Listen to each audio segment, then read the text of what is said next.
Buongiorno. Buongiorno. I'm chewing like 30 pieces of gum, so I might spit out some. All right, Sean Spicer.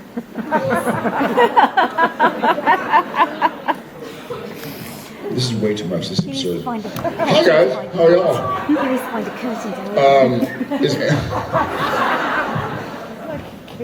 to Is anybody else in a weird gum situation like me? No, just you, Jared. You can sell it on eBay now. I mean, that is a huge piece of gum. That's nasty. All right. Hi guys, how are y'all? Whose first day is today? No one. Good talk. Good talk. All right, sorry, my body clock is still a little wonky, so I'll go right to questions. How are you? I'm fine, thank you. My body clock is out of whack too. Well, lying in here since 7 this morning, but it was worth it to see you. Thank you. Ditto. Sure. My question is regarding Sam's development over the seasons, like from going from being not wanting to be a hunter, having a normal life in season 1 to in the season finale in season 12, being like this fearless leader leading the hunters against the British men of letters. Like if you could elaborate a little bit about that journey of his, the change of heart, so to speak. Yeah, I feel like, good question, by the way. I grew up with an older brother and a younger sister, so I know what it's like to have an older brother that sort of leads the pack and decides where to go and when to go. But it's been fun to see Sam. Oh, hi. Yeah, how do you like the lights? It's been fun to have a chance to play, because the show goes so long, a chance to play Sam as sort of a man on his own, you know? It's been 12 years, right? So I was 22 and I'm 35 now. I'll be 35 soon, I think. Shouldn't you know that? July, I'll be 35. So I'm trying not to yell into the mic. It's been really cool to get the chance, thanks to you guys, to play that transformation from Sam to sort of like young boy to a leader of men. So hopefully we see more of that soon. Thank you.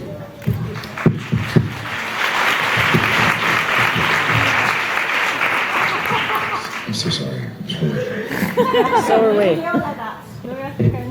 I yelled at you? I'm sorry. Oh, okay. I'm sorry. By the way, this is the session. I don't know what y'all are asking, but if you have anything weird to ask me, now's the time. Some sort of like, yeah. So I woke up and texted my wife, morning baby, I miss you. And she's like, it's 1, why are you texting me? And I was like, oh yeah, no, cool, yeah, good talk. Like, oh, Jesus Christ. Chuck. Hi, what's your favorite project? Say again? What's your favorite emoji? You know, we've been pretty public about a band called Kaleo. I think she said And we've been lucky enough to make friends with them. So it's funny. It's a weird world Jensen and I live in, where I think their music is amazing. I think their lyrics are amazing. Their guitar, their drums, their singing, and then we get to meet them, and they're people. And hopefully that's how y'all feel with us. I mean, where you're like, oh, I love that show, Supernatural, and then you meet us and go like, oh, they're people. So that's how. But I mean, like, we are people too, right? So when we met the band members of Kaleo, we were like, oh, dude, they're so freaking cool. Like, they're just like normal people. She said emoji. Don't say emoji. Kmart, come on. That's what she asked. What your favorite emoji? What? Oh. I thought it was an accent. You said emoji? Emoji, yes. Favorite emoji? I'll show you. This is my favorite emoji. How do I get to it? I'm sorry, guys. I'm so jet lagged. I love all y'all. Code for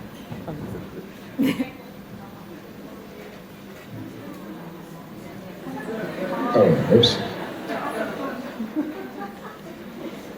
Here, I'll send it to Jensen. His text message this morning was, "You know we have a convention today," because somebody's alarm didn't wake him up. I can't see it.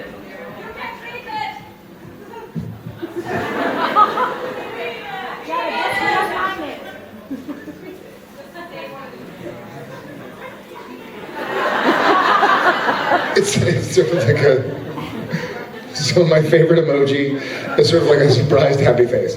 Because most of my texts are like, "Hey, I guess I'm awake." So, what's yours? A heart. Mine is face.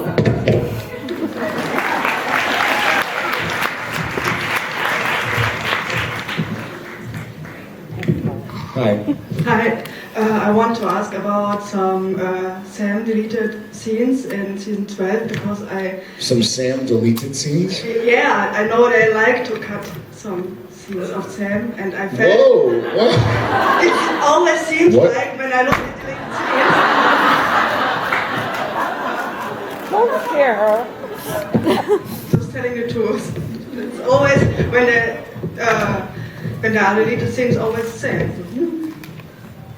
So, and sometimes it felt for me that something was missing, especially after the torture, because there was literally no aftermath. Like, I thought he would have maybe some nightmares, or because he's used to get tortured by demons or monsters, but not from a human being. That should be an ally. Yes. I lost a few of the words. Will you say it again? Sorry, I'm so tired. He should. So, a lot of the torture scenes for Sam are from demons? No, he should have nightmares. I'm sorry. I was just wondering if Sam had some feelings, some aftermath after the torture from a human being, because he's not used to that, and it's different. Got it, yes. And- That's a good observation. I think a lot of different things that Sam and Dean both go through, certain episodes like the Benders, I think mess with the Winchesters more because it's humans doing it. And I think there's an episode where Dean says like, "Monsters, I understand, humans are weird, or humans suck." Sorry. Honestly, look at this. It's the bottom of the mic. I'm sorry. I keep on like, sorry. Lo siento. I think she's German. Come se dice, I'm sorry? Mi dispiace. Che? Che. Mi dispiace. So I do feel like the boys have had to deal with sort of being hurt and disappointing both humans and monsters. And so it's kind of made them better. But yeah. Thank you so much.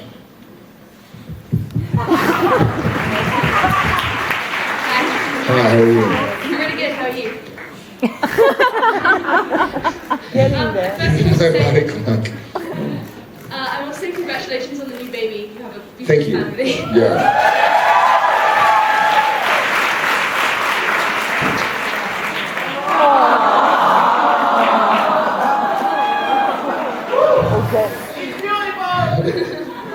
Hey, back off.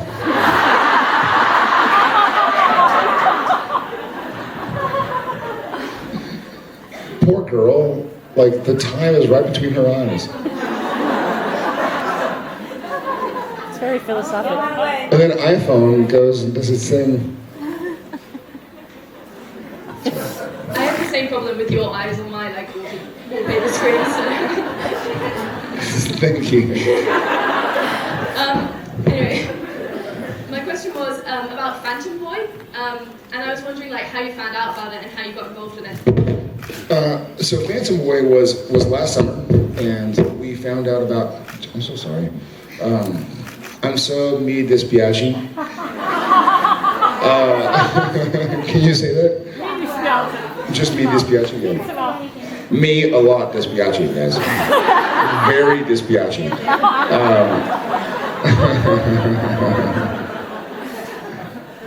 You're good. We're all there. This is interesting, huh? Like, being awake, yeah, sorry. Thank y'all for your forgiveness, by the way. So I think Phantom Boy, I found out, it was last summer, we recorded it. And it was one of those sort of, we knew, they made me aware, it was a French animated movie, and then I watched it, and they were like, hey, they'd love you to do the role.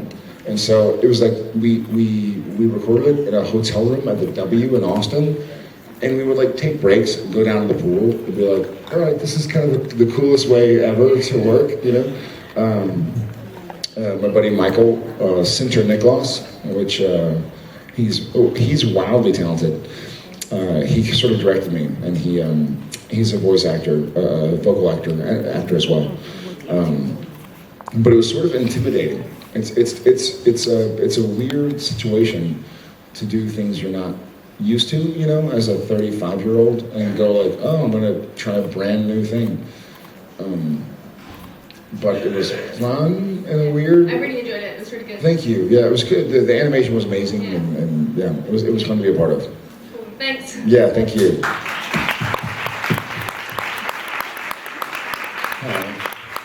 Hi. So as you said, congratulations to you and Jen for having a daughter. I was wondering, how do you think Sam would handle having a baby girl? Oh, come on now.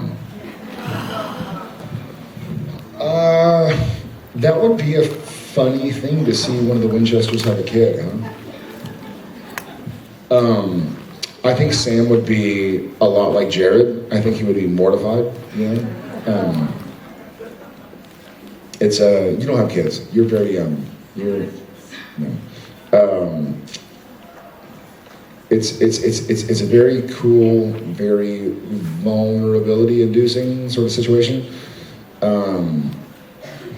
Best thing I've ever done, hardest thing I've ever done. It's hard to leave, you know? You wake up, like, I had a nightmare last night, this morning, at 1 a.m. this time, involving my kids, and it wakes you up, and you're like, I'm not gonna go back to bed. There's no way. It's super cool. It sounds weird, but I think Sam would be out of sorts. I think it's probably the first situation Sam would be in where he was like, I don't know what to do, you know? So, yeah, let's hope we don't see that. Thank you. Thank you, love your shirt.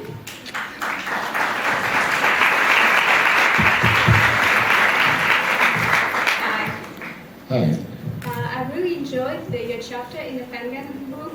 So I was wondering, did you enjoy being a writer, that's the process of writing, and are you planning on writing something else in the future because it was really good? No. Honestly, no. Thank you so much. That was a really difficult, it took me a year to write that. And Lynn, she fixed a few probably spelling errors and grammatical errors, but she really didn't change a lot of it. It was one of those things where I told a friend I would do it, and so I did it. And then as I started doing it, I was nervous and anxious, and it was really hard because I didn't write it all in a day, and so I don't do well with sort of like picking up midway through a scene, so to speak.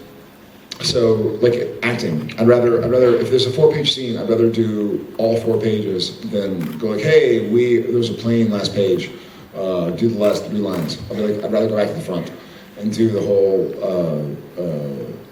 scene. So with the chapter, every time I wrote it or wrote more, I'd go back and read the beginning or read up to where I'd written, and it was really difficult. I'm really proud, I guess. It's weird because it's all I've never written, right? So it's all me, and it wasn't a phone call. It wasn't dictated. It was me writing, like really going deep, trying to go deep for y'all guys. Yeah. Did you read? Yeah. Did you? Yeah. Thank you. It was tough because you're like, okay, here you go. Go ahead and put this in paper form to send to people and let them like. It's the most private I'll ever get. Thank you for that. Yeah, thank you.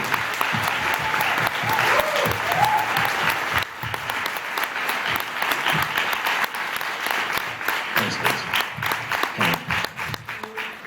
So Sam was the original vessel of Lucifer, and I was thinking, do you think that Sam will, because of this, also have a special connection with the Nephilim?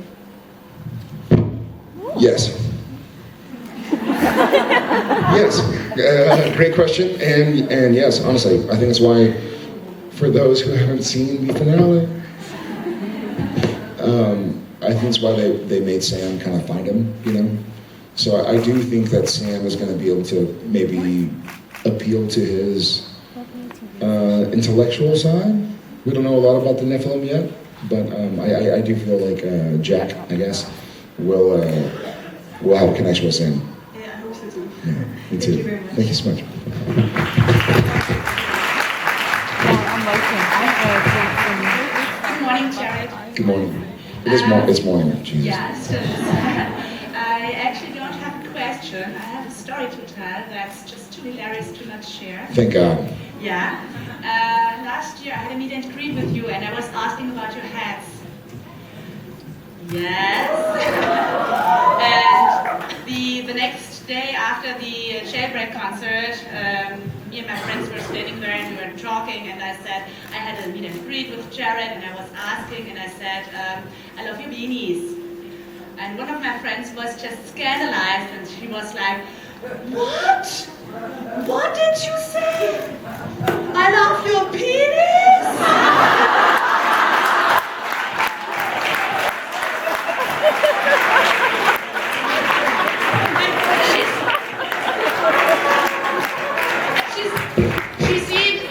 This is a first. She's not even This is- dead for 30 years. This is. She said what? She's For not- 30 years? See, she's not ashamed of her dirty ears and her dirty mind. She's not ashamed of her dirty ears and dirty mind. You know when you don't wash your ears, you can't hear.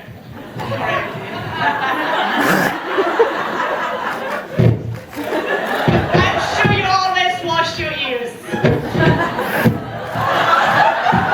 I can use my mom voice to make... No, I hear you.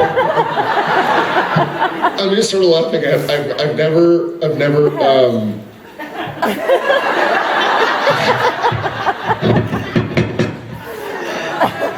never, in 2 consecutive sentences, heard "I love your penis. Make sure you wash your ears."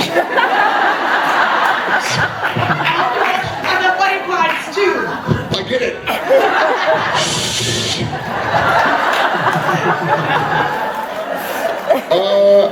I don't even know how to respond. I think.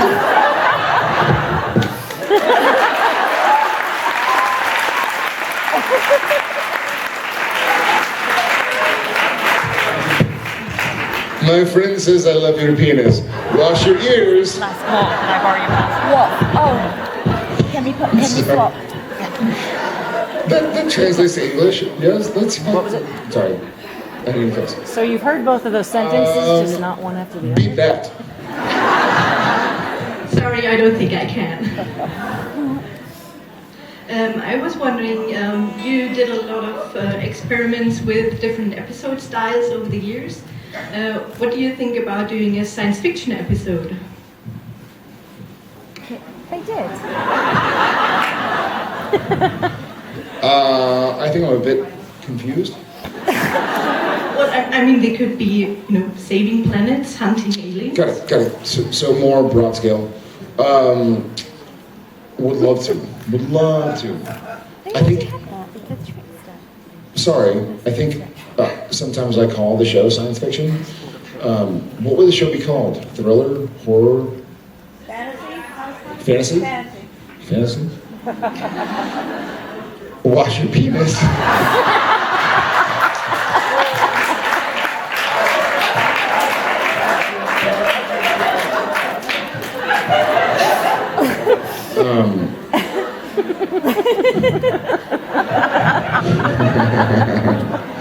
For anybody who's ever wondered what it's like to hang out with Jared when he is awake at 2 a.m. and working, it's this.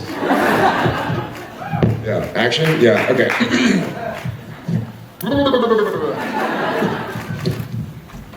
Yes! Mom! This is it. And they're like, cut, yeah, got it. I would love to do sci-fi. I grew up a fan of Star Trek with my dad. We'd watch all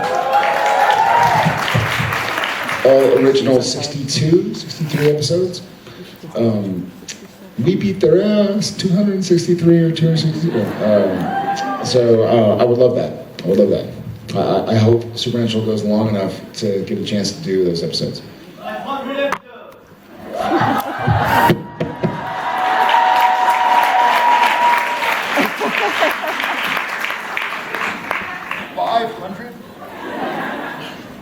Your shoes untied. Yes.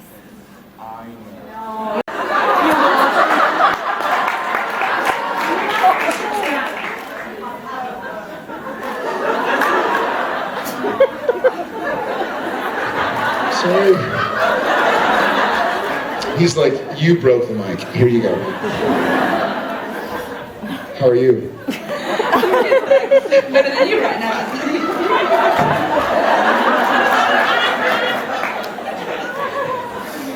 They must have a whole box of phone things out the back now, just for you.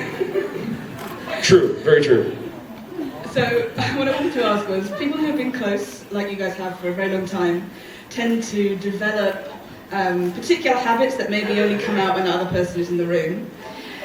Do you guys have anything like that? Who? Who? Well, any of you who have been working together for a long time.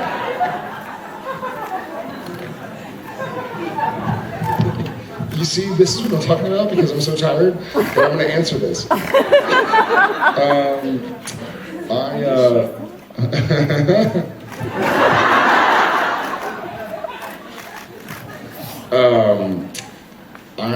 I feel like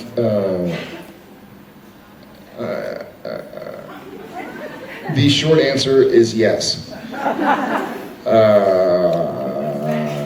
Huh? Expand?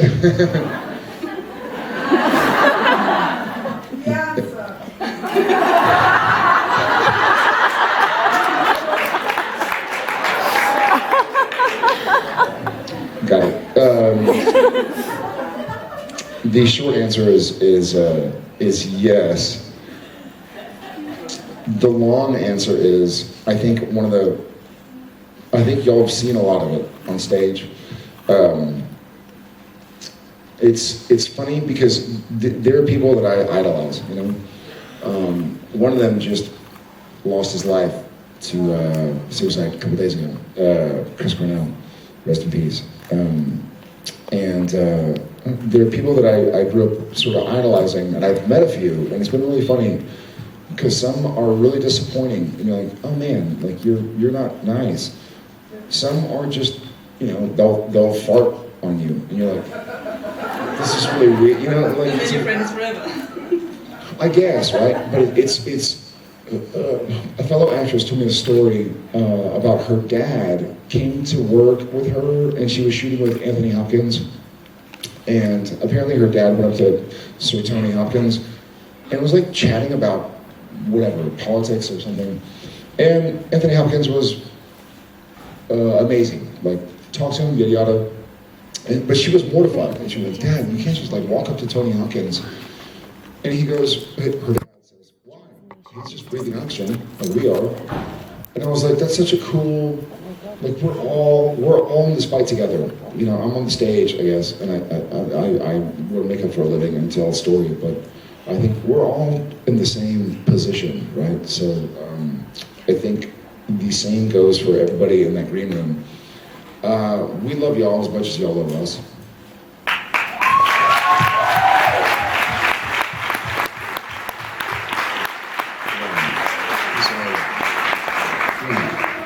Yeah, sorry. That's okay, thank you. Yeah, I don't know if that answered your question. No, not really, but I get it. Think about it, maybe later you can tell us. Thank you. Maybe tomorrow if I sleep. Hello. Hi. So, is there a characteristic of Sam that you are envious of, and one that you have but your character hasn't? Is there one he has, I don't, and vice versa? Yes, characteristic of your character. You know, a lot of Sam, I think Sam, like season 1, 2, 3, was very much what the writers were writing. I think as 3, 4, 5, 6 started going on, I say this knowing Sam was soulless in 6, but I think the writers sort of, how do I word this? So a good writer, a good television writer, a good movie writer, television, will look at your strengths, look at who you are as a person, and start writing your character better to that character. Like Lauren Graham, Lorelai on Game of Thrones. Amazing. But she is very much Lorelai. She's super smart, super funny, super quick, and so the character, you know, she probably booked the role because she was so similar to Lorelai, and then Lorelai became like Lauren. So I feel like I booked the role because I was similar to Sam, and then Sam became like Jared. But I feel like one of the things that Jared has dealt with y'all's help, is not questioning himself so much. Myself, so I know it's a weird double-edged, not weird one. So Sam still deals with a lot of issues that Jared has had the love and support to not have to deal with, though it's my nature to deal with those things. So I feel as far as like what's different is Jared feels more comfortable with himself than Sam does for the first time in a long time, you know.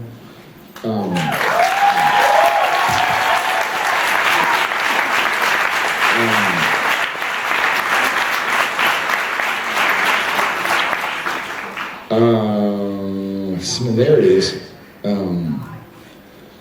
They both have really luscious hair. Just kidding. One of the things I liked about Sam from the get is that he was an intellect. You know, like he loved to read, he loved to study, and so I feel like that's a similarity. Like when I get into something, I like to learn about it. I like to read about it. So I feel like that's a similarity. Thank you. Yeah. Thank you for the beautiful memories. Thank you, of course.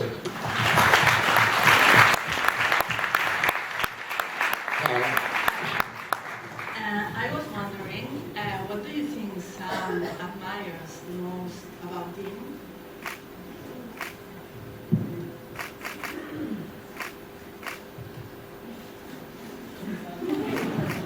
I mean, so much. Sorry. Probably the will to keep going, the drive to keep putting one foot forward. It's funny because it's kind of going back to that question, her question. Like what Jared admires is when somebody, through all adversity, all odds, all troubles and tribulations, trials and tribulations, I really respect people who keep going, always keep fighting, right? So I think probably Sam loves that Dean always keeps fighting.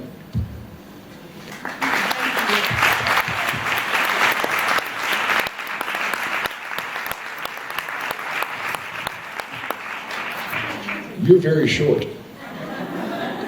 I mean, really short. Or invisible. Short. I don't know what's going on. I'm nervous. Go! Sorry, I'm going to run up just because we were told to go and sit down because you were nearly finished, but Fuck yeah. I'm here now. One of the things I find really hard about the big summer break is that Sam and Dean are kind of like mates we hang out with every week, and it's like we don't get to see them for ages and we're wondering what's going on with them. Do you miss Sam when you're on your break, or are you just glad to get away for a while?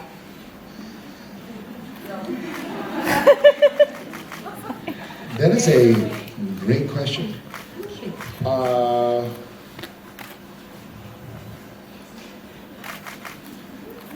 Yeah.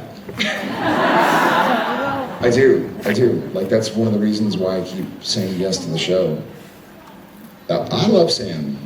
He's not Jared, but I know him, you know? Like, I know him as much as you guys do.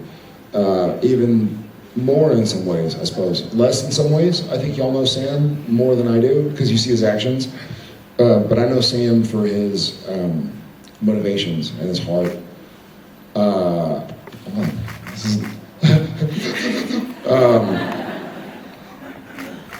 Yeah, I miss that guy. And when the show ends, it's gonna be really tough, because he's gonna be done, you know? What a sad... So are you looking forward to seeing him again when you start filming? Yeah, and also we've talked about like movies or shortened seasons, 6-episode releases. But I will never say, I will never keep Sam alive just to keep him alive.